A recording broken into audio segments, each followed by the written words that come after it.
Assalamualaikum warahmatullahi wabarakatuh. Assalamualaikum.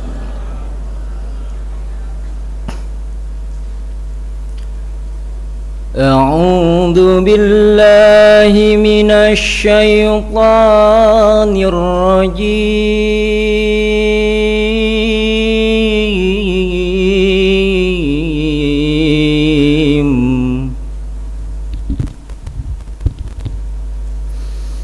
Bismillahirrahmanirrahim.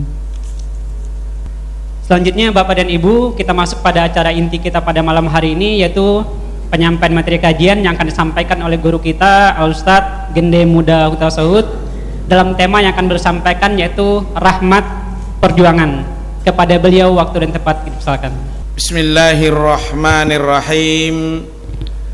Assalamualaikum warahmatullahi wabarakatuh.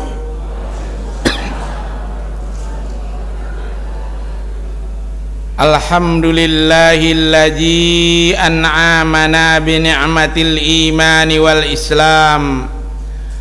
Wassalatu wassalamu ala asyrafil anbiya'i wal mursalin wa ala alihi wa sahbihi wa man tabi'ahum bi ihsanin ila yaumiddin.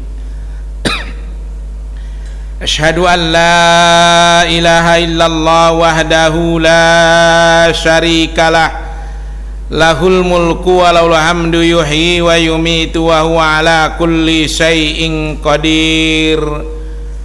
Wa ashhadu anna Muhammadan abduhu wa rasuluhul mujahidin at-tahirin. Allahumma salli wa sallim wa barik ala sayyidina Muhammadin wa ala alihi wa sahbihi wa man tabi'ahum bi ihsanin ila yaumiddin. Ma'asyiral muslimin wal muslimat rahimakumullah. Bapak-bapak dan ibu-ibu hadirin yang dirahmati yang dimuliakan Allah Subhanahu wa taala. Segenap para asatiz, para hujat, para tokoh masyarakat yang kita muliakan, baik bapak maupun ibu, pengurus DKM Masjid Jamik Harapan Jaya dan pengurus RT beserta warga RT 11 RW 12, mudah-mudahan kita semuanya sehat walafiat dalam lindungan Allah Subhanahu wa taala, dikaruniakan kita rezeki yang halal dan barokah, dimudahkan urusan-urusan kita, dan dijadikan keluarga kita semuanya menjadi keluarga yang sakinah mawaddah warahmah. Anak cucu keturunan kita menjadi anak cucu yang salih dan salihah. Bila ada yang sakit di antara kita, keluarga kita, jamaah kita, khususnya warga RT 11 dan RW 12, kita doakan Allah angkat penyakitnya, Allah berikan kesembuhan, sehat walafiat. Dan yang sudah meninggal dunia dari keluarga kita, orang-orang tua kita, guru-guru kita, warga masyarakat kita, kita doakan semuanya mereka mendapatkan ampunan Allah Subhanahu wa taala. Diluaskan, dilapangkan kubur mereka, dijadikan kubur mereka raudhatam mir riyadil jannah, taman dari taman surganya Allah Subhanahu wa taala. Bapak RT, Ibu RT dan semua yang hadir, warga RT 11 dan seluruh jamaah Masjid Jamik Harapan Jaya, nih kita bicara tentang masalah perjuangan. Perjuangan ini memang hidup adalah perjuangan. Hidup adalah perjuangan, mulai dari kita balik sampai nanti meninggal dunia, berjuanglah terus. Apa yang mau diperjuangkan? Apakah mau memperjuangkan hawa nafsu? Apakah mau memperjuangkan isi dunia? Apakah ingin memperjuangkan kebahagiaan di akhirat, kembali ke hadapan Allah dengan posisi menang? menang sebagai hamba yang mampu menaklukkan segala bentuk penjajahan untuk melemahkan keimanan kita. Karena penjajahan untuk melemahkan iman ini, menguasai iman ini luar biasa. Bukan datang dari Eropa, bukan datang dari Amerika, bukan datang dari Afrika, datangnya justru dari dalam diri kita sendiri. Jangan sampai kita dijajah oleh hawa nafsu. 79 tahun Indonesia merdeka nih. Udah 79 tahun Indonesia merdeka. Kalau diukur dengan umur manusia udah lumayan tua ini. Udah banyak asam urat itu kalau udah 9. Tapi kalau diukur dengan bangsa-bangsa lain, kita masih termasuk muda. Bapak dan Ibu hadirin yang dirahmati, yang dimuliakan Allah, kajian kita ini akan kita dasarkan pada Al-Quran. Rasulullah SAW umur 0 tahun sampai umur 40 tahun itu Al-Amin, orang baik. Nggak ada Abu Jahal marah-marah sama dia. Nggak ada Abu Lahab kesel sama Muhammad di saat itu. Dari umur 0 tahun sampai umur 40 tahun. Kenapa? Karena saat itu Rasulullah Muhammad SAW orang baik. Setelah 40 tahun bukan lagi sekedar orang baik, tetapi memperbaiki. Itu yang pernah disampaikan dalam kajian kita di sini. Bukan lagi jadi orang soleh, tapi menjadi muslih. Rasul dapat perintah dari Allah. Ini masyarakat udah keterlaluan. Yang dicari cuma kesenangan dunia. Mereka cuma memperkaya diri sendiri, menindas orang lain, melakukan perbudakan. Orang-orang yang dianggapnya lemah, yang dianggapnya bisa dibeli, itu semuanya dipergunakan semau-mau dia saja. Perbudakan, hamba sahaya. Berjuang semuanya hanya bagaimana biar dapat kekayaan, biar dapat popularitas, biar dapat segala apa yang dia mau. Bila perlu orang semua di sekitarnya tunduk patuh pada dia. Lantas Allah menurunkan wahyu, ya ayyuhal muddatsir, wahai yang berselimut, selama ini kau diam tidak ngapa-ngapa, kau cuma jadi orang baik. Kan gak ganggu orang kalau cuma berselimut aja, anteng diem, yang penting biarin aja. Orang-orang mah saya mah gak ikut-ikutan, biarin aja, itu urusan dia. Kalau dosa dia, kalau pahala dia, saya mah gak ikut-ikutan. Ini bukan pejuang, ini tukang mimpi, tukang tidur itu.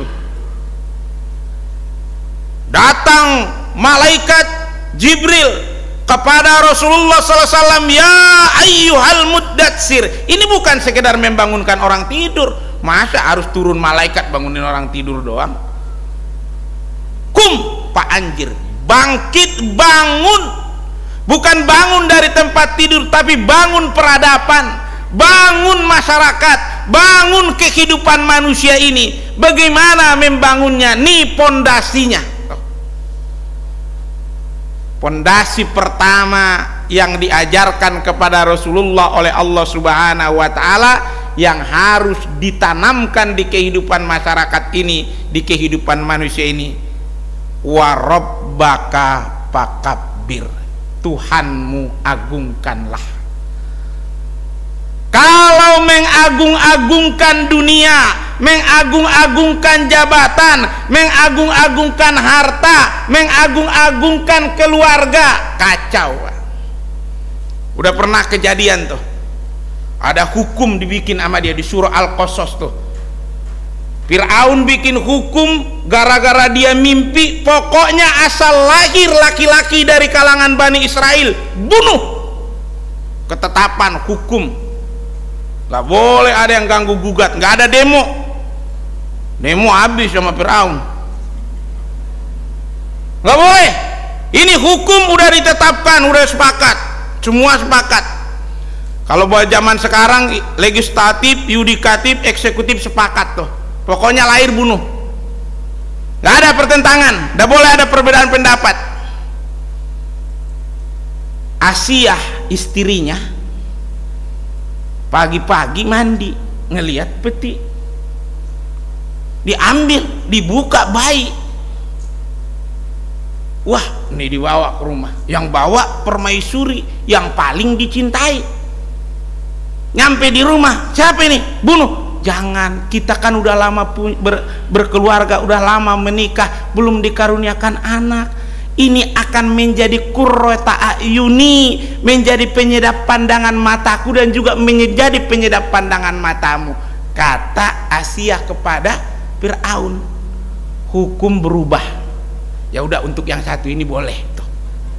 Emang kalau udah bini ngomong kadang-kadang hukum bisa berubah, Pak. Kalau bini udah ngomong, udah hukum bisa berubah tuh, bini Fir'aun. Tapi bini Fir'aun yang ini orang soleha. Bukan orang yang Asiyah itu orang soleha, yang dibisikkan yang benar, tapi yang jelas saat itu hukum berubah. Makanya kalau rajanya model Fir'aun, hukum bisa berubah. Iya, jangan dikait-kaitkan ya, saya ngomongin yang Mesir zaman dulu. Kalau bapak kait-kaitkan, tanggung jawab sendiri ya. Kalau ada kesamaan itu tidak kesengajaan. Bapak dan Ibu hadirin yang dirahmati, yang dimuliakan Allah. Kenapa? Karena saat itu orang-orang mulai dari zamannya Namrud, zamannya Korun, zamannya Fir'aun, sampai zamannya Abu Jahal itu terlalu mengagung-agungkan dunia. Turun ayat kumpa anjir wa rabbaka fakabbir, Tuhanmu agungkanlah. Kalau Allah yang kita agungkan, tunduk hawa nafsu, tunduk hati kita, tunduk pikiran kita kepada Allah, tidak menjadi orang seperti yang dilarang Nabi, tulul amal, panjang angan-angan. Ya gara-gara panjang angan-angan ini kan kadang-kadang bikin orang jadi kacau, Pak. Kalau nanti saya, terus anak saya, terus cucu saya, terus mantu saya, terus saya panjang angan-angan. Padahal nggak, itu juga nggak apa-apa. Banyak anak-anak petani bahagia, banyak orang-orang tua yang anaknya cuma hidup sederhana bahagia, dan berapa banyak orang tua anaknya sukses dalam hal masalah keuangan, sukses dalam jabatan, tapi justru berurai air mata orang tuanya karena perilaku anaknya. Kenapa? Karena yang dibangun bukan akhlakul karimah, yang dibangun bukan mengagungkan Allah, tetapi mengagungkan jabatan, persaingan yang ada dalam dirinya, bagaimana bersaing dengan orang lain agar dia punya yang lebih hebat, bukan bagaimana bisa dekat dengan Allah. Akhirnya segala macam dusta juga dikerjakan. Kadang-kadang agama juga dipakai buat dusta, Pak. Biar dapat pengikut, biar dapat ini, bohong mana-mana dikerjain orang. Nih, dasar pertama untuk berjuang meraih rahmat Allah itu adalah agungkan Allah. Pejabat-pejabat yang hari ini punya jabatan yang top dan hebat-hebat itu tadinya adalah bayi, tadinya adalah anak yang tidak tahu apa-apa, yang oleh Rasulullah dikatakan kullu mauludin yuladu alal fitrah, semua yang lahir itu fitrah, tapi orang tuanya mengotori otak dan pikirannya sehingga dia berpandangan Yahudi, Nasrani dan Majusi. Jangan-jangan salah omong kita itu. Setelah jadi pejabat, makanya bukannya mikirkan bagaimana dekat dengan Allah, bagaimana bisa menyingkirkan orang lain. Nih, maka pendidikan pertama itu kalau mau membangun kehidupan yang beradab, masyarakat yang beradab, bangsa dan negara yang beradab adalah jadikan Allah yang diagungkan, Dia yang dicita-citakan, Dia yang diharapkan, Dia yang didambakan, karena Dialah satu-satunya yang tidak akan pernah panah. kullu man 'alaiha fan, semuanya nanti akan fana, hancur, binasa, kecuali wajah Tuhanmu. Hadirin yang dirahmati, yang dimuliakan Allah Subhanahu wa taala. Jadi landasannya adalah landasan tauhid. Pantas pendiri bangsa ini, pendiri bangsa ini ketika meletakkan dasar-dasar negeri ini, ketuhanan dengan menjalankan syariat Islam bagi pemeluk-pemeluknya. 7 kata itu dicoret, diganti dengan yang Maha Esa, ketuhanan yang Maha Esa. Indonesia kalau bicara masalah tasamuh, sangat tasamuh. Bapak-bapak, saudara-saudara hadirin yang dirahmati Allah, kalau Allah sudah diagungkan, berikutnya adalah wasiyabaka fatahhir, pakaianmu sucikanlah. Apa makna pakaian di sini? Bukan baju yang melekat di badan, bukan pakaian yang kita pakai sehari-hari, tetapi makna wasiyabaka fatahhir adalah taharatul qalb, sucikan hati. Dari apa disucikan hati ini? Nomor 1, sucikan dari kemusyrikan.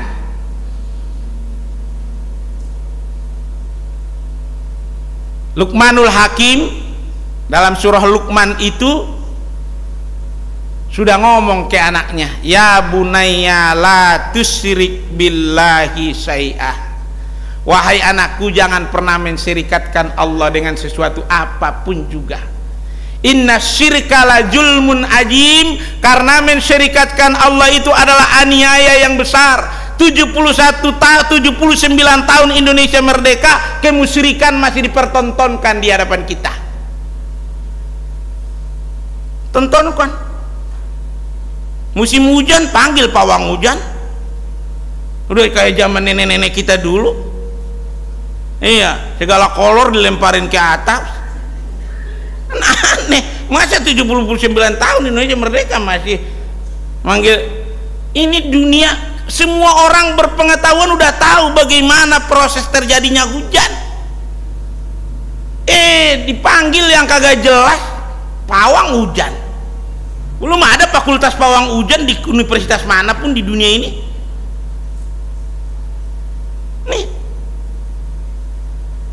jadi kemusyrikan dipertontonkan, Pak. Ini taharatul qalb, sucikan dulu hati. Turunnya hujan itu mungkin tidak pas untuk kita, tapi pas untuk makhluk yang lain. Jangan cuma mikirin diri kita sendiri. Mungkin bagi kita nggak cocok, tapi bagi tumbuhan itu lagi dibutuhkan. Mungkin bagi kita nggak pas karena kita ada acara, tapi bagi hewan-hewan lain sangat lagi membutuhkan. Mungkin mereka sudah berdoa berbulan-bulan meminta kepada Allah agar diturunkan hujan, tapi manusia kadang-kadang memang angkuh, maunya dia yang harus dituruti.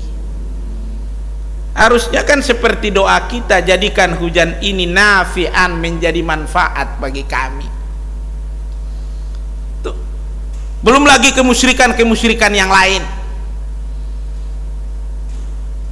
Apa yang kedua yang harus taharatul qalb, yang harus disucikan dari hati itu? Sucikan dari sifat angkuh dan sombong. Karena itu kerjaannya iblis tuh, takabur.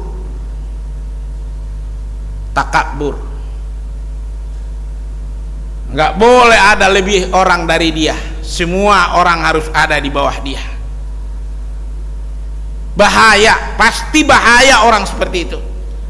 Berikutnya apa? Bersihkan hati dari sifat serakah. Ketika Rasulullah SAW mau hijrah dari Mekah ke Yathrib, sekarang kita kenal dengan Madinatul Munawwarah, orang-orang yang datang dari Yathrib, Bani Aus dan Khazraj itu diajak bertemu di sebuah bukit yang namanya Aqabah, lantas dilakukan yang namanya Bai'atul Aqabah. Ada perjanjian 6, 2 yang kita sebutkan di sini. Pertama kata Rasul, kalau tuan-tuan yang datang dari Madinah ingin saya pindah ke sana, berjanjilah dengan saya. Pertama, la tusyriku billah, pakai kaf. Baru yang kedua, la tusriku, pakai qaf. Inilah atal kasa serakah, sarakoh. Biasanya di buku-buku tarikh, di buku-buku sejarah Islam diterjemahkan la tusriku ini dengan terjemahan jangan mencuri. Agak diperhalus, padahal jangan serakah. Karena yang serakah ini yang paling bahaya, Pak. Gaji besar, tunjangan besar, diberikan fasilitas rumah, diberikan fasilitas kendaraan, berikut bensinnya, berikut supirnya, diberikan fasilitas kesehatan, semuanya terjamin, masih korupsi. Itu namanya Dracula, mental Dracula namanya itu, masih nyedot darah rakyat. Nih, bersihkan dari sifat serakah, sarakoh. Insya Allah di Indonesia udah mulai kurang nih yang serakah-serakah ini. Kalaupun ada tinggal satu-satu, cuman temannya yang agak banyak.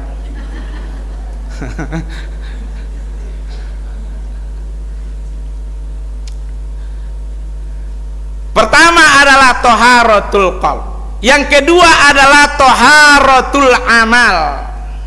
Dalam tafsirnya itu toharatul qalb, kedua toharatul amal, sucikan karya. Karya-karya kita hebat-hebat, jalan tol, kereta cepat, itu karya-karya, cuman di dalamnya ada kotor-kotornya. Kotornya apa? Dengan serakah tadi. Sebenarnya dengan uang segini cukup, tapi bisa jadi lebih. Sucikan karya. Tapi yang paling penting yang ketiga adalah toharatul khuluq, sucikan akhlak. Akhlak itu nomor satu apa ya Rasul? Ucapan, omongan. Omongan yang paling berbahaya adalah kadzab, dusta. Pagi tahu apa tempe pagi, siangnya jadi berubah lagi. Itu yang itu ngeri tuh. Itu ngeri, Pak. Siapapun orangnya, baik dia hanya seorang ayah dengan anak-anaknya, seorang suami dengan istrinya, istri dengan suaminya, ibu dengan anak-anaknya, dusta ini akan menjadi masalah paling besar. Orang kalau udah bohong udah nggak bisa dipakai, Pak. Nggak ada guna lagi kalau udah pembohong. Kecuali berbohong itu adalah untuk menyelamatkan jiwa dan kehormatan seseorang, bersifatnya sementara. Tapi kalau bohong itu adalah untuk memenangkan hawa nafsu, untuk kelompok, untuk kepentingan diri, kepentingan harta jabatan, itu udah kacau, Pak. Bahaya. Assalamualaikum, Pak. Waalaikumsalam. Siapa kamu, nak? Saya temannya Fitri, Pak. Oh, pakaian rapi, bagus, pakai koko. Oh, ya silakan masuk.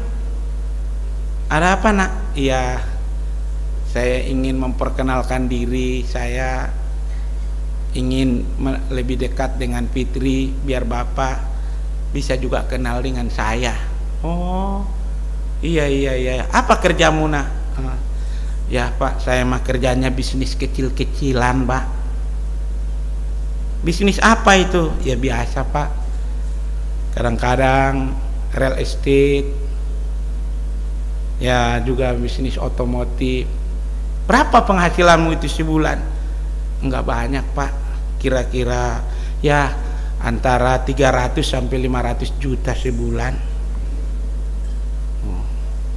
Terus itu buat apa duit sebanyak itu, nak? Ya, saya kadang-kadang bagi sama fakir miskin. Saya datang ke masjid-masjid, saya lihat marbotnya dan pengurus masjidnya yang belum umroh, saya umrohin, Pak. Insya Allah, luar biasa, nak. Terus bagaimana sholatmu? Ya, saya mah, Pak, kalau yang 5 waktu itu rasanya nggak bisa ditinggal. Tahajud saja kalau ketinggalan rasanya saya nyesal, Pak. Baca Quran, alhamdulillah 2 kali sebulan khatam. Dengan orang tua saya alhamdulillah saya sangat menghormati, saya menjunjung tinggi, dia yang membesarkan, mendidik saya Pak. Orang tua saya wah mulia sekali kamu nak. Dari semua ceritamu tadi, apa satu kelemahanmu? Saya itu tukang bohong Pak. Gak ada lagi gunanya Pak semua itu. Kalau dia udah tukang bohong, apa guna semua itu? Jadi yang tadi semua itu cuma cerita, cuma kata-kata yang gak ada guna, gak ada makna. Tuh makanya taharatul khuluq nomor 1 itu. Orang kalau mau kita lihat ini orang benar apa enggak, lihat omongannya. Kalau udah sering berdusta, nyuap sono, nyogok sono, dekatin sono biar mulus apa yang dia urus, udah nggak bisa dipakai tuh orang. Maaf aja siapapun kita. Itu bukan saya, agama kita ngajarkan begitu. Tuh, jangan ada yang tersinggung. Kata Ustadz Somad yang tersinggung dengan ceramahnya, katanya pulang-pulang kurang sehat.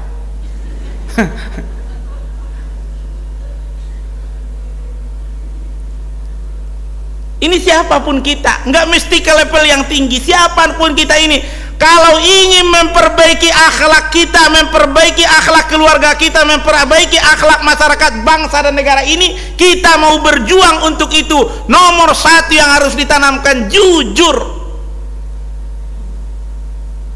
Guru harus jujur, murid harus jujur, orang tua jujur, anak jujur. Kalau ini jujur, akan muncul bangsa ini menjadi bangsa yang makmur. Tapi kalau sudah dusta, kemakmuran cuman sekedar omongan indah kayak kata-kata anak tadi. Sampai waduh ini anak hebat betul, nggak tahu itu tukang bohong. Iya, pas nikah sama anak kita 2 bulan 3 bulan anak Fitri pulang nangis. Belum masuk pintu. Apa nak disambut sama ibunya dipeluk? Kenapa nak? Aduh rental. Gak taunya mobil yang dibawa ke rumah itu untuk apel kemarin mobil rental. Hadirin yang dirahmati yang dimuliakan Allah Subhanahu wa taala. Wasiyabaka fatahhir. Taharatul qalb, taharatul amal, taharatul khuluq. Sucikan hati, sucikan karya-karya kita. Jangan tinggalkan jejak rekam kita yang buruk. Omongan yang 10 tahun kemarin bisa diulang saat ini Pak. Tuh baru rekam jejak digital. Bagaimana rekam jejak malaikat. Akhlak kita singkat-singkat saja udah tengah-tengah 9. Iya. Lama-lama kalau ada kopinya mungkin bapak-bapak bisa betah sampai jam 10. Ya. Warujuja pahjur. Landasan yang ketiga adalah warujuja pahjur. Perbuatan dosa tinggalkanlah, kekejian keburukan itu tinggalinlah, nggak bakal guna bagi kamu. Itu hanya akan jadi beban, merusak otak dan pikiranmu, mengotori hatimu. Perbuatan yang keji tinggalkan. Sepintar apapun kita menutup-nutup kekejian, menutup-nutup keburukan, suatu waktu akan terbongkar sendiri. Seperti orang-orang tua dulu bilang, bagaimanapun pintarnya kita membungkus bangkai akan tercium juga. Mungkin memang tercium tidak terungkap karena kadang-kadang orang sungkan untuk menceritakannya, tetapi tetap akan ketahuan. Perbuatan yang keji, perbuatan yang dosa, tinggalkanlah. Syukur-syukur kalau kita ini, orang-orang di negeri ini, khususnya para pejabat-pejabat yang diberikan amanah mengurus bangsa ini, syukur-syukur kalau mereka menjadi orang yang alergi dengan dosa. Alergi. Saya pernah sampaikan yang namanya alergi begini Pak. Ini ada bapak sebetulnya paling doyan yang namanya makan ikan asin. Jangan kata udah dihadapkan dia, dia lewat ada yang masak ikan asin, baunya aja udah mengundang selera makannya. Tapi dia alergi kulit. Ketika dia hidangkan di hadapannya, enggak. Kenapa, Pak? Nanti gatal saya semuanya. Kalau enak sih enak, kebayang dia gatalnya. Ada orang yang suka sop kambing, senang sate dan sop kambing, tapi dia darah tinggi ketika dihidangkan kepadanya. Kenapa? Kebayang Ananda. ICU ini urusannya, ICU ini urusannya. Kenapa ketika yang disuguhkan kepada manusia-manusia ini kadang-kadang udah jelas itu dosa, udah jelas itu adalah penipuan, udah jelas itu akan merugikan bangsa dan negara, tetapi justru malah bersepakat bagaimana kira-kira biar agak banyakan. Kok nggak ada alergi-alerginya? Padahal bukan masuk Ananda nanti itu, masuk neraka. Tapi orang nggak ada alergi-alerginya. Kenapa? Jangan-jangan Islam ini hanya di ujung bibir saja. Jangan-jangan kata-kata kita Islam ini hanya nempel di atas identitas belaka, tetapi tidak sampai nempel dalam hati sanubari. Rasulullah di awal-awal dikasih tahu oleh Allah, kalau ingin membangun masyarakat, membangun manusia, bangsa, negara, manusia ini menjadi manusia yang akan bahagia fid dunya wal akhirah, agungkan Allah, sucikan pakaian, jauhkan diri dari dosa. Sekarang malah lomba-lomba kepada dosa itu. Sing penting ada duitnya. Anak-anak sekarang cuannya berapa? Cuan itu ada yang ada. Tidak ada berpikir bagaimana meningkatkan kualitas, meningkatkan kemampuan agar uang itu yang datang. Akhirnya tipu sana tipu sini. Kehidupan sekarang ini begitu mengerikan, Pak. Makanya orang bilang bangsa kita tidak dalam keadaan baik-baik saja. Memang lagi banyak masalah. Dan kita yang masih diberi Allah umur saat ini, lakukan sesuatu. Nggak bisa kita melakukan di tingkat namanya nasional, nggak bisa melakukan di tingkat provinsi, nggak bisa melakukan di tingkat kabupaten kota, tapi kan kita masih bisa melakukan di tingkat rumah kita. Kalau semua rumah-rumah melakukan, kata Profesor Mahmudin Sudin, rumah lama-lama se-RT benar. Kalau satu RT benar, lama-lama satu RW benar. Kalau RW benar, lama-lama sekelurahan benar. Tapi begitu juga sebaliknya, kalau rumah udah mulai rusak, lama-lama se-RT rusak, sehingga lama-lama se-Indonesia ini rusak. Kita harus belajar dari orang-orang terdahulu kita, para pahlawan kita yang sering disebutkan jas merah. Jangan lupakan sejarah. Apa yang dipunya oleh, nggak usah bicara sekelas Umar bin Abdul Aziz, nggak usah bicara sekelas Umar bin Khattab, Abu Bakar As-Siddiq. Apa yang dipunya oleh Jenderal Besar Sudirman. Jenderal Besar Sudirman, badan ringkih, bernapas pun agak nyesak, tetapi tak pernah mundur untuk berjuang. Tahun 90-an dia sudah tak ada, dianugerahilah namanya Jenderal Besar Bintang 5. Begitu juga dengan Abdul Haris Nasution dan Soeharto, bertiga yang diberikan itu Jenderal Besar. Sudirman memang perjuangannya besar, sampai namanya hampir di semua kota-kota besar di Indonesia ini ada nama Jenderal Sudirman, termasuk di DKI Jakarta. Jalan protokol Jenderal Sudirman, ada patungnya, tapi tidak ada rumahnya di situ. Tidak ada gedung-gedung yang modern di situ, tidak ada punya dia. Perjuangannya besar, pengorbanannya besar. Yang sekarang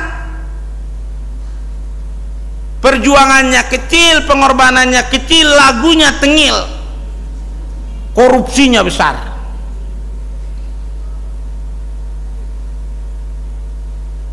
Kita sedih, Pak. Kemudian dalam hal berjuang ini banyak yang disebut ibu-ibu yang dari kalangan wanita yang menjadi pejuang. Dari Aceh ada Cut Nyadin, ada Cut Mutia, ada Dewi Sartika, tapi yang diperingati harinya cuma satu, R.A. Kartini. Belum pernah saya dapat cerita besok libur, kenapa? Hari Cut Nyadin. Cut Nyadin dia tarik rencongnya, dia berani menembus tengah hutan sekalipun menghadapi Belanda. Belanda takut pada dia. Akhirnya pengaruh Cut Nyadin ini harus diputus. Culik Cut Nyadin, bawa ke Sumedang. Tapi kayaknya dia nggak bikin tahu di Sumedang. Sampai meninggal di Sumedang. Tuh. Dari Aceh tahun-tahun segitu, Bu. Bayangin seperti apa tuh bawanya tuh. Nggak ada jalan tol, jalan darat aja susah. Dibawa ke sini. Tapi perjuangannya tidak sampai disebut hari Cut Nyadin. Kenapa? Karena ada perjuangan tanpa rencong, tanpa keris, tanpa yang namanya pedang. R.A. Kartini hanya dengan tintanya, tapi tulisannya bisa meledak di Eropa. Senjata yang dia keluarkan dari pulpennya bisa meledak sampai di Belanda. Habis gelap terbit terang. Maka hari ini ibu-ibu tulis juga lah di WA-nya itu yang baik-baik. Siapa tahu suatu saat meledak. Tuh. Untuk merubah tuh. Kalau enggak, jangan malah warujuja pahjur, yang ada di situ gosip, yang ada di situ pertengkaran, yang ada di situ hal-hal yang tidak produktif. Warujuja pahjur. Perbuatan dosa, perbuatan yang keji, tinggalkanlah. Tinggalkan. Kalau enggak ditinggalkan, enggak bakalan satu bangsa menjadi bangsa yang beradab dan maju. Mungkin maju secara material, iya. Mungkin maju secara bangunan-bangunan fisik, iya. Tetapi kita tidak hanya itu. Sebenarnya yang paling kita butuhkan adalah kemajuan dua-duanya seimbang antara lahir dan batin. Selanjutnya adalah landasan yang keempat, perjuangan untuk meraih rahmat Allah itu wala tamnun tastaksir, dan janganlah engkau memberi dengan maksud memperoleh yang lebih besar.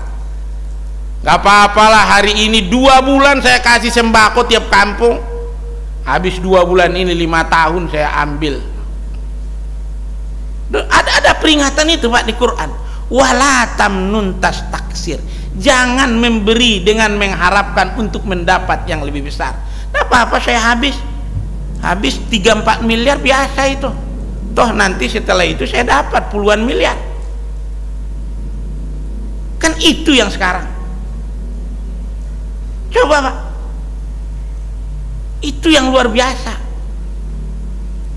Bentar lagi kita pilkada. Saya yakin buat gambar-gambar aja untuk baliho udah nggak tahu berapa banyak duit habis, Pak. Kenapa? Sampai mengeluarkan kocek. Wow, ini untuk sosialisasi. Oke. Tapi nanti kalau itu udah apa? Apa memang rela tidak akan mengambil? Dan udah berapa banyak kepala daerah di negeri kita ini sejak reformasi sampai sekarang yang harus masuk ke jeruji besi gara-gara itu. Allah udah ngingatkan 1400 tahun yang lampau. Allah udah ingatkan wala tamnun tastaksir, jangan memberi dengan mengharapkan yang lebih besar. Gak apa-apa aku sumbang-sumbang nanti biar aku jadi bosnya. Gak apa-apa ini. Hati-hati, Allah tahu persis apa yang ada dalam hati kita, apa yang bergerak dalam benak kita, apa yang ada dalam pikiran kita. Begitu juga apa yang kita lakukan. Apalagi Allah tahu persis, dan tidak akan pernah iblis dan pasukannya rela kita itu menjadi ikhlas. Awalnya kasih, di tengah akan ditelikung sama iblis. Kan selama ini kau yang berkorban, wajarlah kalau kau yang dapat, kata iblis. Mereka apa? Kan kamu yang hebat, kamu kata iblis. waswisu fi sudurin nas. Sampai kita mau tidur terus dibisikkan sama dia. Akhirnya lama kelama kita yakin, iya juga katanya. Kenapa? Iblis itu udah bersumpah di hadapan Allah, saya akan sesatkan semua keturunan Adam. Dan Allah mempersilahkan, tapi ada satu yang tidak bisa kamu sesatkan, kata Allah, yakni orang-orang yang mukhlis, orang-orang yang ikhlas. Cuman satu, Pak, Bu. Makanya ibu ikhlas aja di rumah, ikhlas tuh. Jangan sampai marah-marah. Waktu gadis saya kagak pernah nyuci kayak begini. Waktu gadis saya nggak pernah masak kayak begini. Setelah jadi istri pagi-pagi udah masak, nggak ada dapat apa-apa udah. Tapi kalau ikhlas tuh, itu biasanya istri-istri yang masih muda. Kalau yang udah tua udah biarin dah. Iya, udah sabar aja. Nah. Ini masalah keikhlasan memberi, Pak. Keikhlasan memberi sampai berikan dengan tangan kananmu, tangan kiri tak mengetahui, kata Rasul. Coba kita lihat di berbagai kasus di kehidupan masyarakat kita, bangsa negara kita, selalu ini dikaitkan siapa yang ngasih lebih besar. Kalau ada muktamar, ada munas, ada apa, siapa sponsor paling besar yang dia dukunglah, harapan besar akan jadi ketua. Kenapa? Karena siapa yang biayain? HMI waktu itu mau munas di Sulawesi, di Makassar, anak-anak yang dari Sumatera Utara, dari Aceh, siapa yang biayai ongkosnya? Ada sponsornya, yang sponsor itulah yang nitip, nanti pilih sini, kalau enggak ya enggak saya pulangin besok, ongkos sendiri pesawatnya, repot. Dan begitu seterusnya, Pak. Ini bukan rahasia umum, nggak ada lagi gunanya ditutup-tutupi, orang udah pada tahu juga. Padahal mestinya kan yang paling potensial, bukan yang paling banyak duitnya. Tapi hari ini tuh udah nggak laku, Pak. Maaf aja, untuk segala urusan. Makanya bagaimanapun kita benci dengan kalimat oligarki, tapi ya faktanya dia itu.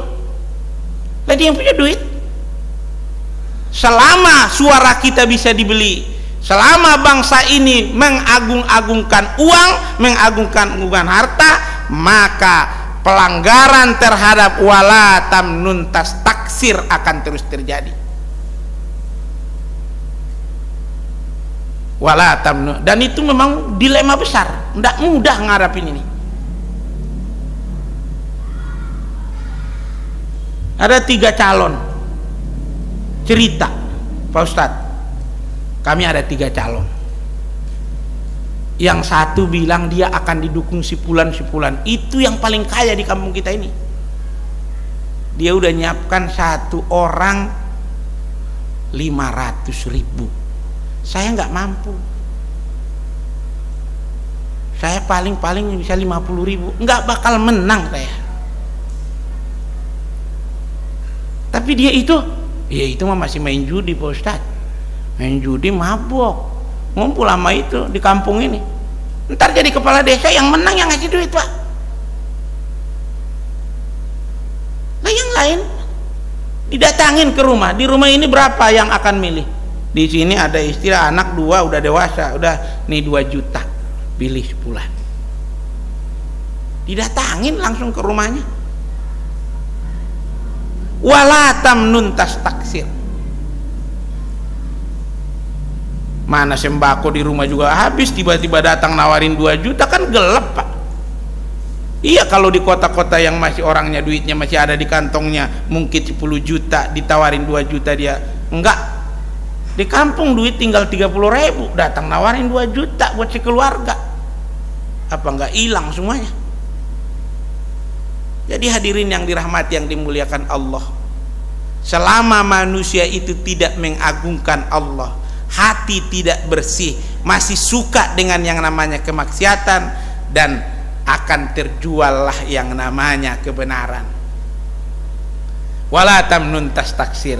Terakhir adalah Allah katakan wali rabbika fasbir, untuk memenuhi perintah Tuhanmu ini sabarlah. Sabar. Apa sabar itu? Pertama, sabar dalam taat kepada Allah, sabar dalam menjalankan kebenaran. Karena nggak mudah, nggak mudah. Uang tak punya, beras udah habis, datang nyogok kayak begitu, yang bisa dijual tinggal itu. Mau jual beras nggak ada beras, emang beras sudah habis, tinggal suara yang bisa dijual, ya dijual lah suara itu. Sabarlah. Wali rabbika fasbir, untuk memenuhi perintah Tuhanmu itu sabarlah. Dan ini tidak mudah. Yang kedua adalah sabar dalam menjauhi maksiat. Maksiat itu selalu terlihat indah dan menyenangkan. Maksiat itu selalu kelihatan manis dan penuh kebahagiaan. Tetapi itu sesungguhnya fata morgana, di belakang pasti akan menghancurkan. Makanya orang-orang tua kita berpesan, manis jangan segera ditelan, pahit jangan segera dimuntahkan. Karena manis itu jangan-jangan bikin bibir besok jontor. Jontor, sariawan, manis, es dingin, enak di sini. Besoknya bangun bibir, iya, oh pahit, pahit memang di sini nggak enak, baunya nggak enak, lewat di tenggorokan, tapi besok badan segar. Jamu pahit. Kadang-kadang yang pahit itu obat, tapi biasanya orang nggak lagi mikir panjang, yang penting enak. Ketiga, sabar dalam taat pada Allah, sabar dalam menjalankan kebaikan dan kebenaran, sabar menjauhi maksiat. Yang ketiga adalah sabar dalam menghadapi musibah. Hidup ini tidak selalu enak, pasti ada ancaman, ada gangguan, ada yang tidak enak. Bukan cuman kita, Rasulullah SAW pun mendapatkan ujian berupa musibah, tetapi dia sabar. Ija aroda sayan ayyakula lahu kun fayakun. Kalau Allah sudah menentukan sesuatu itu terjadi, terjadilah. Kalau itu musibah, ija asobathum musibah qalu inna lillahi wa inna ilaihi rajiun. Memang semuanya milik Allah. Tiga sabar ini. Jadi itulah landasan yang harus kita lakukan perjuangan ini untuk meraih rahmat Allah. Kemerdekaan bangsa Indonesia ini diakui oleh para pendiri negeri ini atas berkat rahmat Allah yang Maha Kuasa. Sampai hari ini bunyi itu tidak berubah. Di pembukaan Undang-Undang Dasar bunyinya itu, atas berkat rahmat Allah yang Maha Kuasa, dan dengan didorongkan oleh keinginan luhur. Keinginan luhur, keinginan yang tulus, keinginan yang ikhlas itu nomor 2 mereka sebut. Tapi karena berkat rahmat Allah lah nomor 1. Jangan sampai bangsa ini kotor gara-gara keserakahan. Jangan sampai perjuangan para pendiri bangsa ini menjadi ternoda karena sikap-sikap orang yang saat ini lebih mementingkan kelompoknya daripada kepentingan bangsa negaranya. Nanti cita-cita bangsa ini hanya tinggal menjadi cita-cita, menjadi bangsa yang makmur, adil, sejahtera, cerdas. Tetapi kelihatan sekarang kecerdasannya sudah mulai digerogoti. Bukan mau dibikin cerdas, bukan mau dibikin baik, malah ada rencana mau bagi-bagi alat kontrasepsi sama pelajar. Na'udzubillah summa na'udzubillah min. Lah nggak dibagi aja, udah jingkrak apalagi dibagi. Tuh, hati-hati, mudah-mudahan. Tapi penjelasannya udah banyak sih yang mengkanter. Mudah-mudahan ya betul hal-hal baik yang akan terjadi. Mudah-mudahan. Barangkali demikian Bapak dan Ibu hadirin yang dirahmati, yang dimuliakan Allah Subhanahu wa taala. Ada 10 menit lagi sebelum jam 9 karena dikasih tahu sampai jam 9. Ada 10 menit lagi, siapa tahu Pak RT masih ingin menambahkan, Bu RT masih ingin menyampaikan, dan para jamaah ada hal-hal yang perlu ditambahkan untuk menambah hasanah dari pertemuan kita malam ini. Semoga rahmat ridha Allah tercurah kepada kita semuanya. Jangan pernah dianggap bahwa yang kita sampaikan ini sesuatu yang hendak menyinggung hati dan perasaan kita. Pada hakikatnya kita ada di sini adalah untuk tawasau bil haq, tawasau bis sabar, tawasau bil marhamah, untuk saling mengingatkan dalam kebenaran, saling mengingatkan untuk kesabaran, saling mengingatkan untuk kasih sayang Allah Subhanahu wa taala. Demikian usikum wa nafsi bitaqwallah. Billahi taufiq wal hidayah. Assalamualaikum warahmatullahi wabarakatuh. Cukup padat materi yang disampaikan oleh guru kita pada malam hari ini. Hidup adalah perjuangan. Apakah kita akan memperjuangkan hawa nafsu dunia atau perjuangan untuk mempertahankan keimanan? Di antara pondasi dan landasan untuk memperjuangkan keimanan dan keselamatan kita di akhirat, caranya yang pertama adalah mengagungkan Allah, menyucikan hati, meninggalkan perbuatan dosa dan maksiat, ikhlas, dan yang kelima adalah sabar. Demikian di antara intisari yang disampaikan Ustadz kita. Karena masih ada waktu, kita buka sesi tanya jawab. Jadi kepada Bapak dan Ibu yang ingin bertanya, kita persilakan. Jadi kita buka pertama untuk 3 penanya. Sekiranya masih ada waktu, nanti boleh ditambah. Silakan Bapak dan Ibu yang ingin bertanya.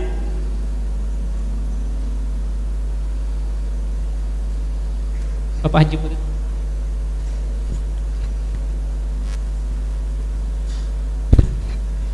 Bismillahirrahmanirrahim.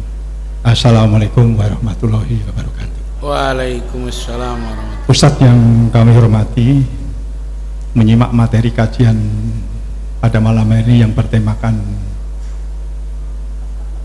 rahmat perjuangan, ada beberapa hal yang perlu kami pertanyakan kepada Pak Ustadz.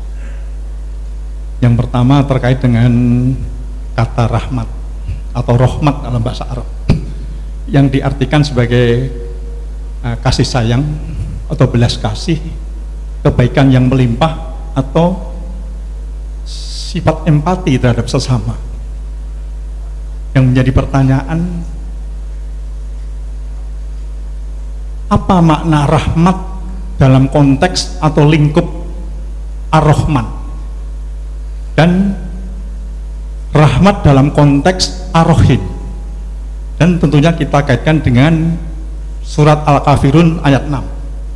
Lakum tinukum milayadin, untukmu agamaku dan untukku agamaku. Itu yang pertama. Yang kedua, tadi disampaikan oleh Pak Ustadz bahwa memang betul hidup itu adalah perjuangan, dan perjuangan itu adalah penuh pengorbanan. Saya ingat falsafah Jawa, Jerbasuki Momobeyo. Jadi untuk menuju suatu kebahagiaan atau keberhasilan itu harus penuh perjuangan. Tadi disampaikan juga bahwa perjuangan yang dihadapi itu apa? Yaitu menata hawa nafsu.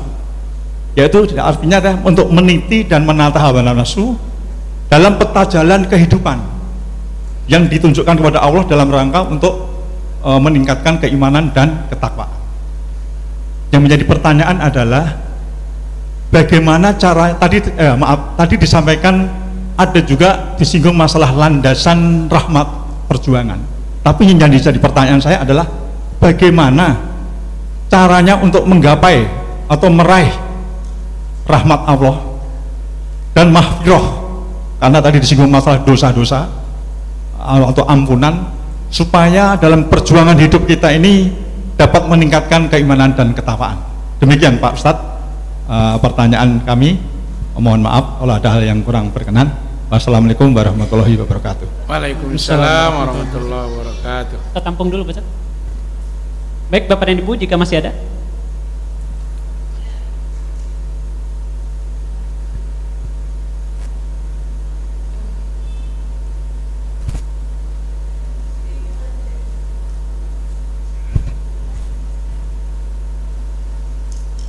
Bismillahirrahmanirrahim. Assalamualaikum warahmatullahi wabarakatuh.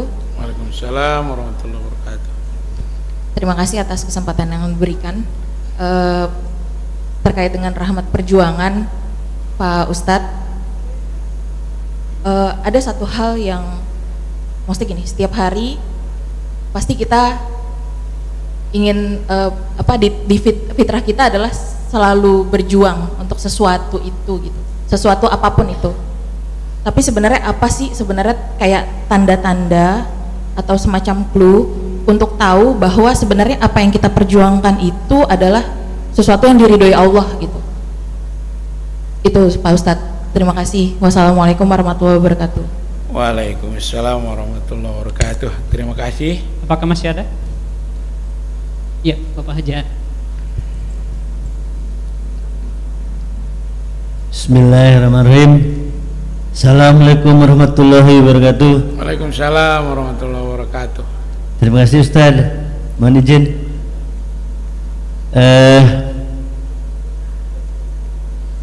Tema perjuangan hari ini sangat tepat di saat suasana Indonesia lah dalam kondisi gundah dan lana gitu ya. Analisis saya, apakah kalau rumusan yang saya ingat bahwa namanya perjuangan itu di zaman Rasulullah juga dirumuskan dengan formula STAB ya. STAB itulah singkatan dari Sidik, Tabligh, Amanah, Fatona. Saya sih nggak jauh-jauh nih, jangan-jangan perjuangan, sebutlah perjuangan di yang generasi baru ini, di generasi muda-muda ini salah mentafsirkan dari rumusan STAB ini. Karena apa? Kalau saya analisis dari dalam 3 hari terakhir ini perjuangan kaum muda begitu tajam gitu. Jangan-jangan kita disalah tafsirkan ke metode yang materialistik. Jadi banyak tafsiran-tafsiran di dunia nyata ini ya, sebetulnya dunia nyata menafsirkan dari STAB ini. Apakah kalau kita berkatakan bahwa STAB itu adalah formula yang sangat bagus versi zaman Rasulullah. Nah, di zaman sekarang ini banyak kaum generasi saya juga nih seolah-olah menafsirkannya ke rumusan materialisme gitu. Ya. Di mana pertanyaan saya? Pembaharuannya kalau gitu. Ustaz segenerasi saya sama dulu. Formulasinya di mana kesalahannya atau pembaharuannya? Atau zaman istilah lainnya reformasinya. Demikian. Terima kasih. Wassalamualaikum warahmatullahi wabarakatuh. Aan Sukandar. Iya, terima kasih. Kita jawab dulu Mas. Tadi dari Bapak Haji Putut minta tadi apa makna rahmat dalam lingkup Ar-Rahman dan Ar-Rahim, juga kaitannya dengan lakum dinukum waliyadin. Itu yang pertama. Kemudian yang kedua adalah cara menggapai rahmat Allah dan maghfirah. Ya. Makasih Pak. Pertama, kalau Rahman ini itu berlaku umum, semuanya dapat, mau Islam mau nggak Islam, mau orang mau nggak orang. Kalau rahmat ini, rahim ini itu lebih cenderungnya hanya kepada orang-orang yang langgeng mendapat rahman itu. Dia dapat kasih cintanya Allah itu langgeng sampai hari kiamat, sampai hari akhirat. Sementara kalau rahman itu sifatnya sementara. Hampir semua kesenangan-kesenangan duniawi diperoleh oleh mereka-mereka seperti Fir'aun, Qarun, Namrud dan sebagainya yang dikisahkan di Quran. Tetapi hanya sebatas dunia. Selesai itu mereka akan mendapat ajab. Jadi bagaimana hubungannya dengan lakum dinukum waliyadin? Artinya di sini umat Islam itu dalam rahmat membagi kasih sayang, hargai, hormati orang yang berbeda dengan kita. Kenapa dihargai? Karena makna kafirun itu artinya adalah tutup, tertutup. Makanya cakep banget sebenarnya Pak. Qul ya ayyuhal kafirun. Kalau diterjemahin yang benar, bukan katakanlah kepada orang-orang kafir, karena kafirnya nggak diterjemahin tuh tadi, sehingga orang-orang kadang-kadang dia pikir itu kasar, jahat. Sebenarnya maknanya katakanlah kepada mereka yang hatinya masih tertutup dari kebenaran Islam. Kan cakep tuh Pak, daripada dibilang non muslim. Kan beberapa waktu yang lalu sempat diperdebatkan, jangan bilang-bilang kafir dong gitu. Kafir itu justru bagus. Kata-kata kafir itu, kafir artinya orang yang masih tertutup hatinya menerima kebenaran Islam. Jadi nggak mungkin Quran itu berkata kasar Pak, berkata yang nggak baik. Masa Allah ngomong nggak bagus? Kalamullah itu bagus itu. Cuman kadang-kadang manusia salah paham. Karena salah paham, pahamnya jadi salah. Tuh. Iya kan? Tuh. Jadi orang mukmin dalam rangka rahmat itu, rahmat sosial, kasih sayang sosial, empati terhadap orang lain tadi itu harus menghargai, karena memang Allah belum membukakan. Makanya kalau bicara agama, bicara iman Islam itu hidayah. Pingin betul Rasulullah pamannya itu menjadi orang muslim, sangat pingin, tapi Rasul pun tak mampu memberi hidayah. Itulah sebabnya kita menghormati, menghargai. Bahkan kalau ada terjadi perang sekalipun, Abu Bakar As-Siddiq berpesan, jangan tebang pohon yang sedang berbuah, jangan rusak rumah ibadah orang. Udah ada rumah ibadah orang situ, jangan dirusak. Kenapa? Itu akan membuat sangat sakit, karena itu keyakinan. Tapi bukan berarti boleh bikin rumah ibadah semau-maunya juga, itu juga nggak betul. Itu merusak juga hati orang-orang di sekitarnya. Sesuanya semua harus pakai aturan. Jangan gara-gara tasamu terus bablas. Ada aturan-aturannya. Itu kaitan dengan lakum dinukum waliyadin. Sebenarnya tidak ada din selain Islam. Di Quran itu yang disebut din cuma Islam. Tapi dalam belajar di Fakultas Usuluddin itu selalu dikatakan ada agama ardi, ada agama samawi. Agama samawi ini, agama langit itu 3: Islam, Yahudi, Kristen. Padahal di Quran nggak pernah ditemukan din Yahudi, din Nasrani. Yang ada adalah millah. Millah itu millata Ibrahim, millah Yahudi, millah Nasrani. Nggak ada din Yahudi. Din Islam adalah, dinul Islam adalah millata Ibrahim.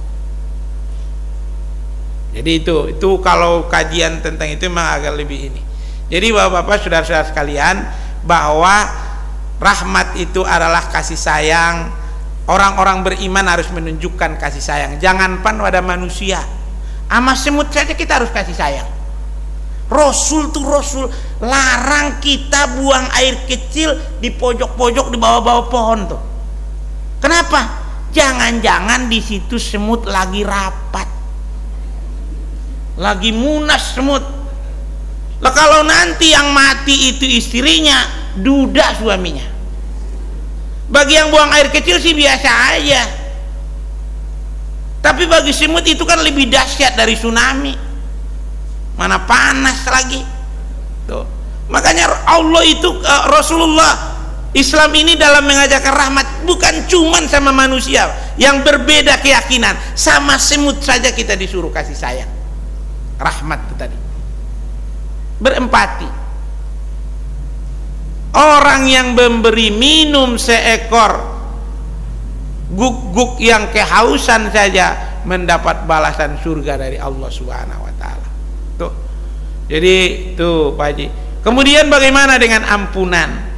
Mau udah melakukan, apalagi mungkin ya kita ini ya dulu kita waktu muda ya Allah suruh sholat, pulang sekolah sholat ya, malah pergi ngerujak. Suruh sholat kita malah main kemana-mana, ngambil kelapa orang, macam-macam yang kita lakukan. Belum lagi waktu di dunia kerja, Maka kita bersyukur Allah kasih umur seperti ini. Bagaimana untuk meraih ampunan Allah itu? 4. Pertama adalah ngaku kalau kita salah. Kalau nggak ngaku salah nggak bisa bertaubat, Pak. Bertaubat itu diawali merasa salah. Kalau nggak merasa salah, sebenarnya saya sih nggak salah, mereka aja nggak benar. Nah, itu nggak ada untuk minta ampun itu. Mengaku salah. Setelah mengaku salah, akhirnya minta ampun. Minta ampun kepada Allah. Kemudian berikutnya adalah berjanji untuk tidak mengulangi, menyesal telah melakukan itu. Jangan berbangga-bangga. Kalau saya mah apa yang enggak, dulu waktu muda judi mana di Jakarta yang enggak saya datangin. Saya tahu yang di sono ceweknya berapa, ceweknya saya udah semua, saya mau udah puas. Bukan puas, nyesel. Kok malah puas tuh, nyesel. Tapi ada orang itu tuh. Tapi kalau hubungannya dengan hak hukukul adami, hak-hak manusia, tambahnya 1, pulangkan hak orang. Tuh, pulangkan hak orang.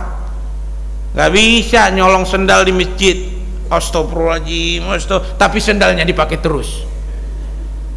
Gak bisa. Begitu juga dengan jabatan-jabatan. Itu contoh ini, contoh yang sebenarnya sih yang lebih dahsyat-dahsyat. Tuh, nomor 1 tadi yang dari Pak Haji. Tuh. Berikutnya yang dari Ibu, bagaimana untuk mendapatkan ridho Allah? Gini Pak Ustadz, jadi fitrah manusia itu adalah ingin berjuang. Ya. Kemudian apa tanda-tanda kalau perjuangan yang kita perjuangkan itu adalah diridhoi Allah? Apa tanda-tanda bahwa perjuangan kita itu diridhoi Allah? Pertama, menenangkan hati.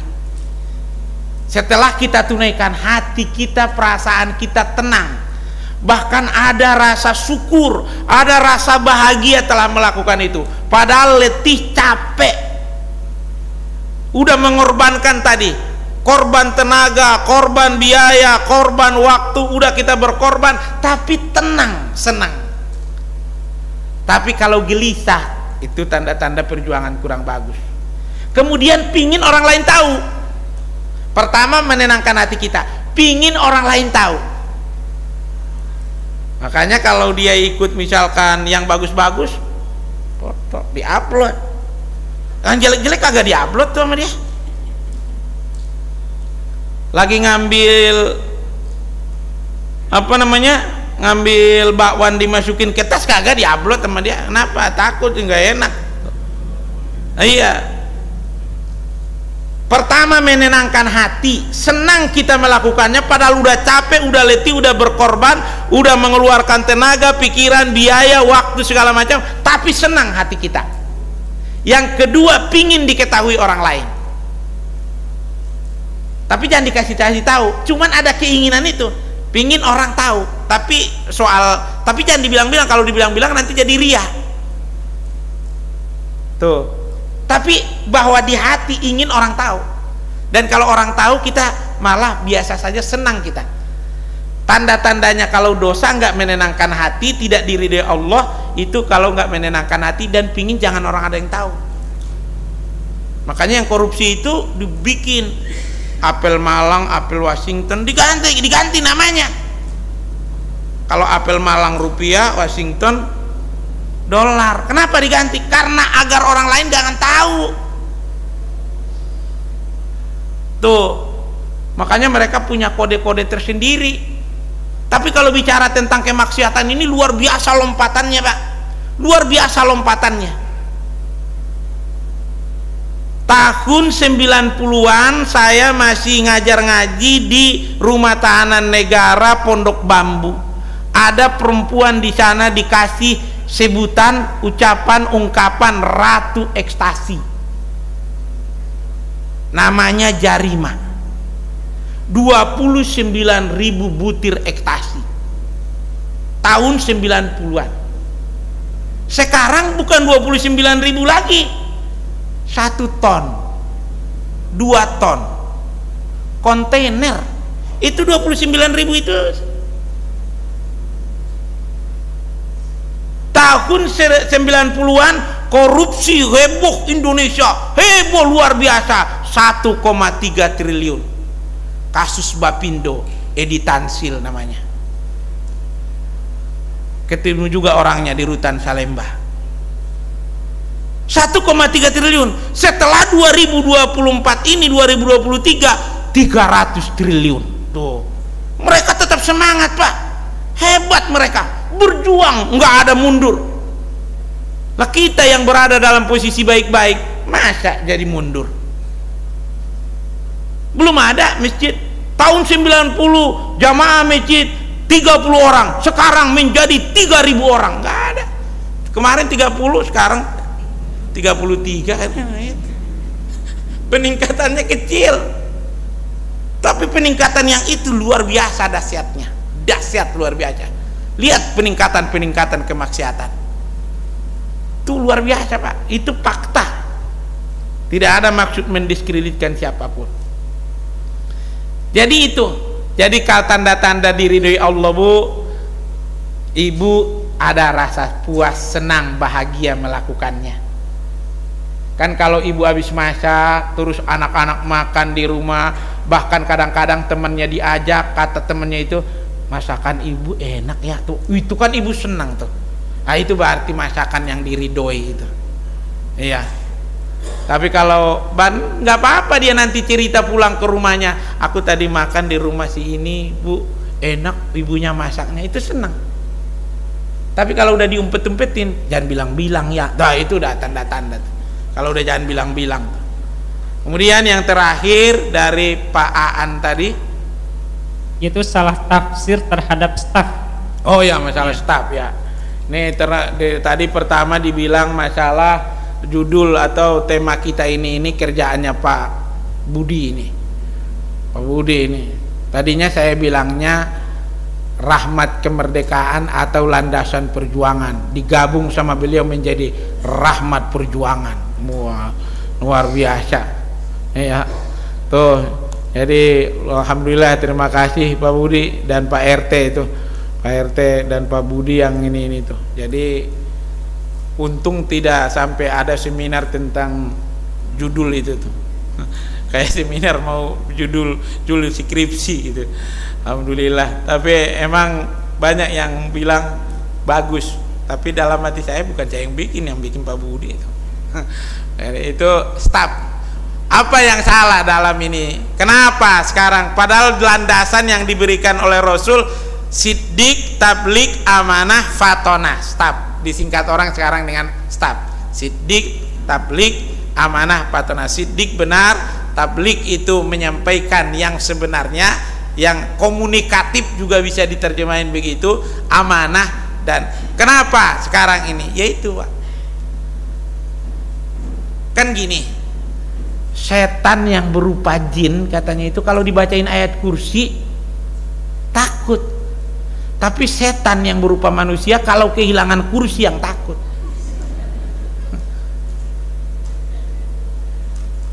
Tuh, jadi ini yang kadang-kadang siddiq itu jadi pudar, Pak. Kan pejuang-pejuang dulu itu, Pak, baik di tahun-tahun 65 yang namanya KAMI, KAPI, Kesatuan Aksi Pelajar, Kesatuan Aksi Mahasiswa Indonesia, Kesatuan Aksi Pelajar Indonesia, itu kan dulu murni sampai keluar yang namanya puisi itu. Hari ini kami teriak, tidak ada yang bisa mengatakan jangan. Murni dulu. Kalau sekarang kan enggak. Sebagian besar anak-anak kita, mohon maaf, dia bangga kalau ke kampus pakai mobil mewah walaupun IP-nya 2,6. orang nggak lihat IP saya katanya, yang dilihat orang kan mobil saya. Gadis-gadis kampus yang paling cantik kan nggak peduli berapa IP saya, tapi berapa isi ATM saya, kan itu yang penting katanya. Karena IP saya nggak bisa neraktir dia katanya. Tuh. Jadi ini Pak, bergesernya dari situ tuh. Mestinya kan yang perjuangan itu siddiq. Yang diperjuangkan itu kebenaran-kebenaran. Dan kebenaran itu memang bukan bersifatnya harus nyata. Kadang-kadang itu memang bersifatnya adalah ide, pemikiran. Dan itu sebetulnya yang berharga, Pak.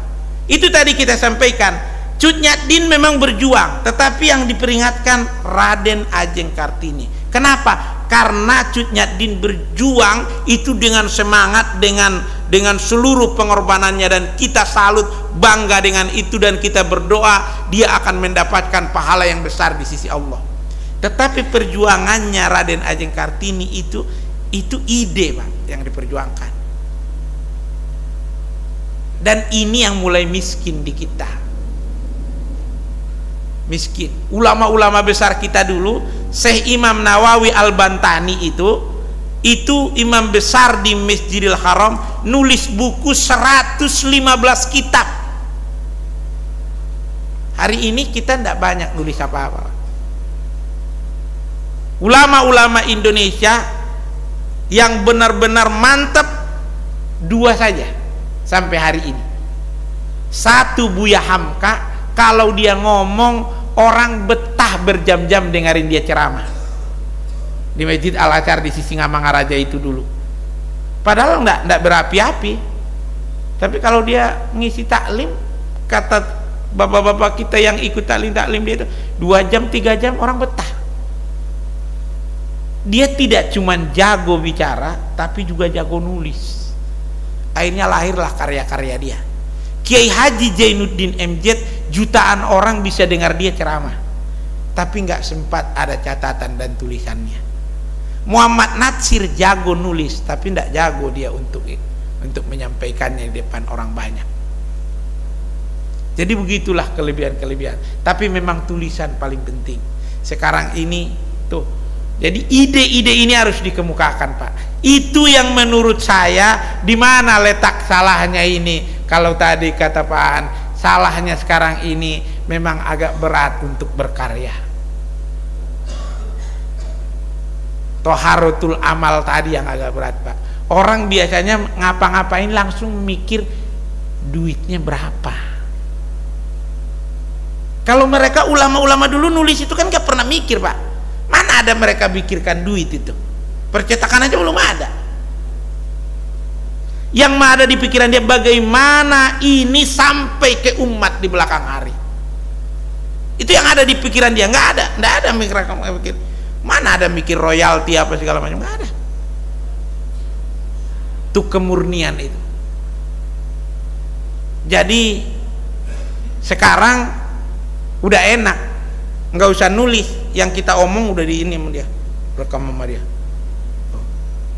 Nanti tinggal diupload sama orang di ini. Ya. Tapi sekarang perlu popularitas baru orang mau nontonnya. Tuh, kalau ini pas dilihat, kan sekarang yang dilihat dulu ini siapa? Nah, kagak terkenal kagak dilihat. Terkenal baru dilihat. Tuh. Jadi gitu Bapak-bapak. Jadi masalahnya kita itu memang sekarang ini ya kita berjuanglah untuk generasi di belakang kita, anak-anak kita, melalui mimbar-mimbar seperti ini, melalui taklim-taklim, melalui apapun. Ibu-ibu kalau ada 3-4 orang anak-anak yang bisa duduk bersama ibu, sempatkanlah untuk berbincang dengan mereka, pesankan kebaikan. Siapa tahu suatu saat di hati 4 anak itu, enggak 4-4-nya, barangkali 3, enggak 3 orang, mungkin 2 di hatinya tumbuh kebaikan itu. Bapak-bapak, kalau ada kesempatan berbincang dengan anak mantu, dengan cucu, berbincanglah walau sebentar, sampaikan, tanamkan kebaikan. Siapa tahu tumbuh kebaikan itu. Jangan segan-segan, jangan segan-segan.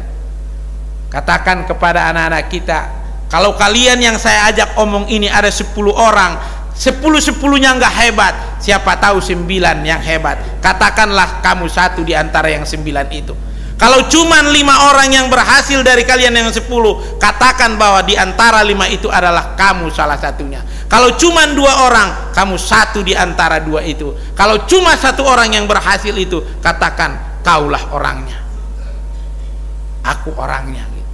Jadi terus menerus. Tapi kadang-kadang nggak ada 1 pun, nggak ada 1 pun.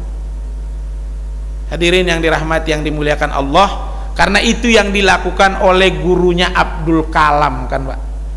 Abdul Kalam itu adalah menjadi presiden di India, di tengah-tengah orang yang beragama Hindu mayoritas tentu di India, tapi dia menjadi presiden muslim di India.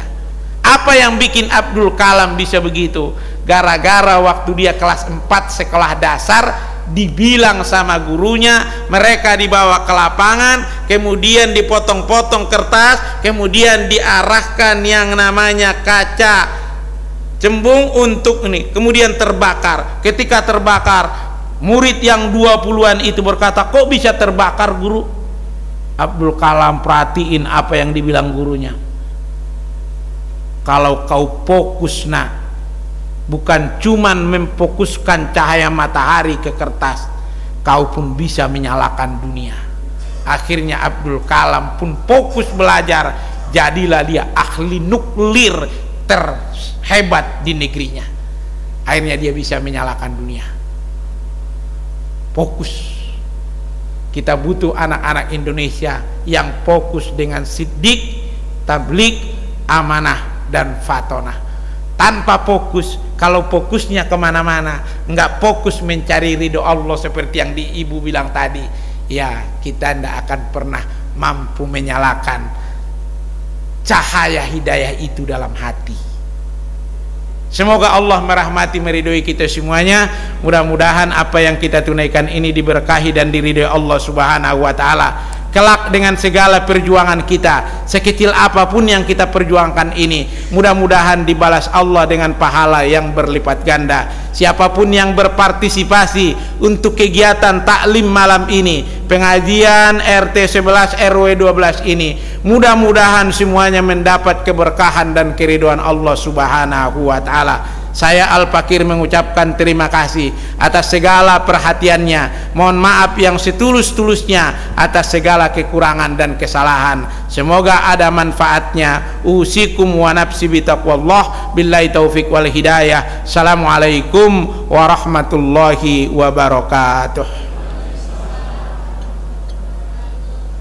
Baik Bapak dan Ibu, demikian kajian kita pada malam hari ini. Semoga ilmu-ilmu yang telah kita peroleh tadi dapat mengokohkan pondasi keimanan kita sehingga bisa selamat kita dari pengadilan Allah Subhanahu wa taala di akhir kala nantinya. Kita akhiri kajian kita dengan bersama mengucapkan hamdalah dan kafaratul majlis. Alhamdulillahirabbil alamin. Subhanakallahumma wa bihamdika asyhadu an la ilaha illa anta astaghfiruka wa atubu ilaik. Wassalamualaikum warahmatullahi wabarakatuh. Waalaikumsalam warahmatullahi wabarakatuh.